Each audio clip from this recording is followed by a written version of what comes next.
क्रिस्का recording studio Ekangar सराय। चुम्मा नहीं दे माता हम रोवे लगोगे। चुम्मा नहीं दे माता हम रोवे लगोगे। चीनी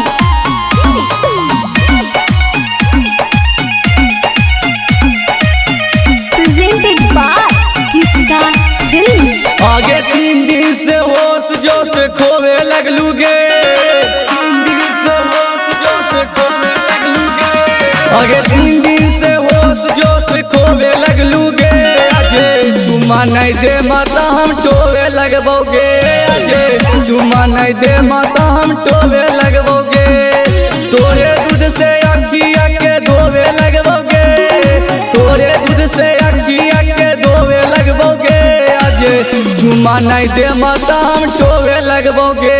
अजे चुम्मा नहीं दे माता हम रोवे लगबोगे।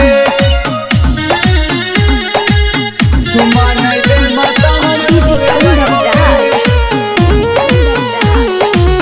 चुम्मा नहीं दे माता हम रोवे लगबोगे। चुम्मा नहीं दे माता हम रोवे लगबोगे।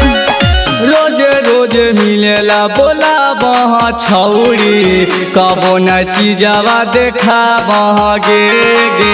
हमरा तू खाली बहला बहगे। हमरा तू खाली बहला बहगे। कबो करे नहीं देनी छौरी लेवे वाला कम गे। अगे तोरे चलते बोलिया उना बादा में बदनाम गे। नफरत के जहर हम फैलावे लगबोगे।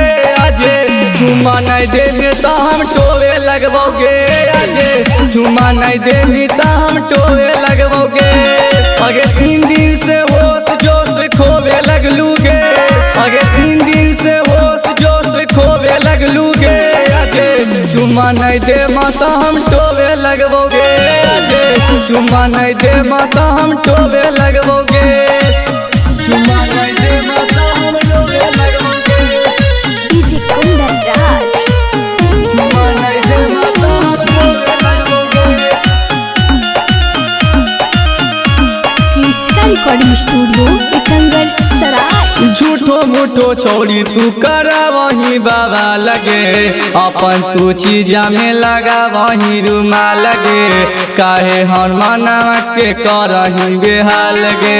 काहे हम मनावा के करही बेहाल गे। काहे हमारा से छौड़ी करही शरम गे। तोरे चलते छौड़ी हम गांजा पिए लगबोगे।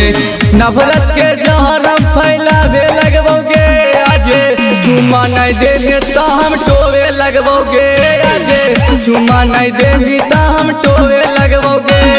अगे 3 दिन से होश जोश खोवे लगलूगे। अगे 3 दिन से होश जोश खोवे लगलूगे। अजे चुम्मा नहीं दे माता हम टोवे लगबोगे। अजे चुम्मा नहीं दे माता हम टोवे लगबोगे। क्रिस्का रिकॉर्डिंग स्टूडियो एकंगर सराय।